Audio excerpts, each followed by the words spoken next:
Assalamualaikum warahmatullahi taala wabarakatuh dan selamat pagi. Saya Rozilawati binti Ibrahim, nombor matrik 8201260154560001. Saya daripada Open University Malaysia Batu Pahat. Pada semester ini dengan kod pembelajaran saya HDSE 3203 iaitu pendidikan awal kanak-kanak dengan pelbagai ketidakupayaan. Di dalam slide pembentangan saya pada kali ini, saya akan menerangkan sedikit mengenai sindrom Down. Apa itu sindrom Down? Ianya dikenali sebagai trisonomi 21, yang mana ianya berlaku genetik, kecacatan genetik yang disebabkan oleh kromosom tambahan pada kromosom ke-21, iaitu berlaku ketidakabnormalan kromosom adalah sebanyak 47 kromosom. 46 kromosom diperlukan oleh seorang kanak-kanak yang normal, iaitu adalah sebanyak 23 pasang. Sepasang kromosom 21 mempunyai 2 pasang kromosom sahaja. Disebabkan oleh lebih kromosom ke nombor 21, 3 kromosom 21 adalah berjumlah sebanyak 47 kromosom.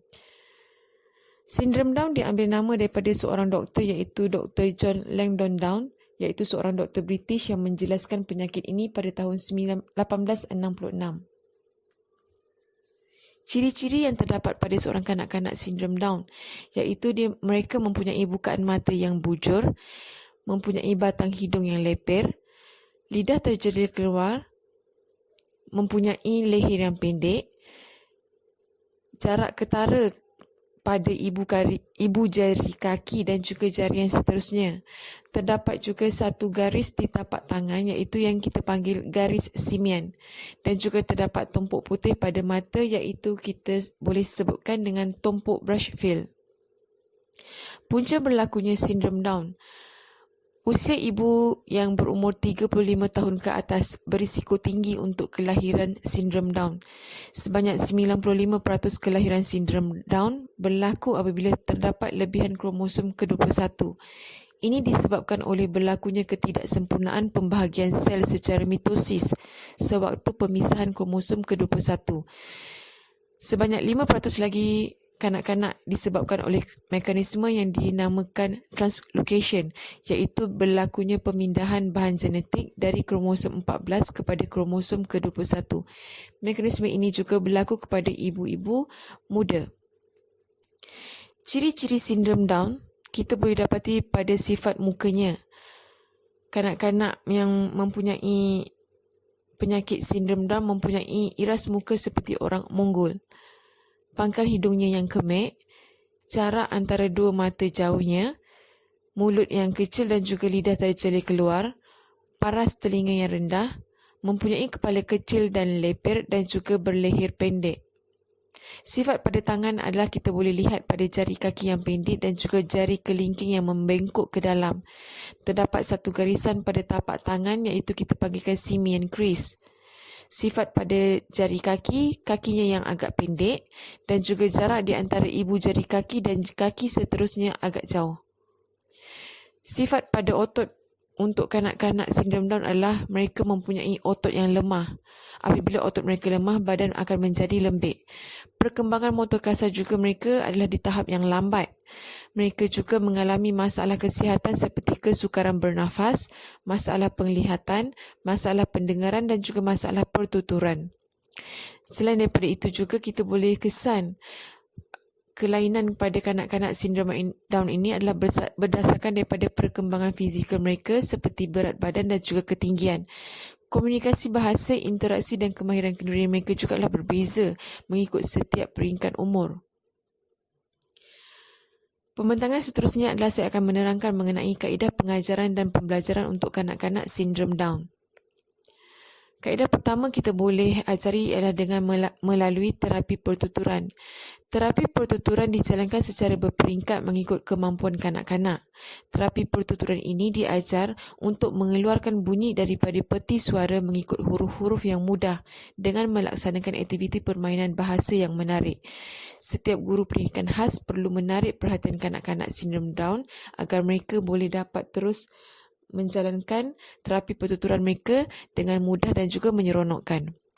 Aktiviti pengajaran yang kedua adalah guru menggunakan ayat pendek dan bahasa yang mudah difahami.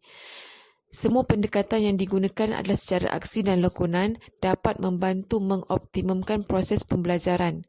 Aktiviti secara ini tidak boleh dilakukan secara berterusan, namun ia bergantung kepada masa yang sesuai agar kanak-kanak sentiasa segar dan juga aktif. Guru juga perlu menumpukan satu pengajaran sahaja terhadap kanak-kanak dan perlu diberikan masa untuk mereka memahami isi pengajaran tersebut. Guru perlu sentiasa berinteraksi dengan kanak-kanak untuk mereka bertindak balas. Kaedah yang ketiga adalah melalui terapi cara kerja. Kaedah ini digunakan untuk melatih kanak-kanak sindrom Down dari segi kemahiran pergerakan motor, pengurusan diri dan juga sebagainya.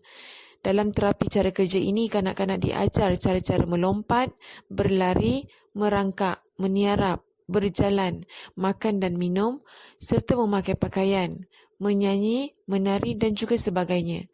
Pergerakan motor kasar kanak-kanak boleh menggunakan peralatan yang besar seperti bola untuk mereka menangkap dan membaling bola. Pergerakan motor halus boleh dilaksanakan dengan menggunakan peralatan yang halus dan kecil seperti memasukkan benang ke dalam lubang jarum, menggunting dan merenyuk kertas, serta juga boleh melakukan menyusun bongkah dan juga membuat kraft tangan. Terapi yang seterusnya, kaedah yang seterusnya kita boleh gunakan dengan mengurangkan gangguan. Seperti mana yang kita sedia maklum, kanak-kanak sindrom Down sering terganggu. Jadi kanak-kanak ini lebih berminat kepada benda-benda yang bercahaya seperti lampu. Guru juga perlu menggunakan strategi seperti menjauhkan kanak-kanak daripada tingkap dan menggunakan persekitaran yang lebih tersusun dan bebas agar kanak-kanak dapat mengeksplor ataupun melakukan aktiviti dengan tidak terbatas.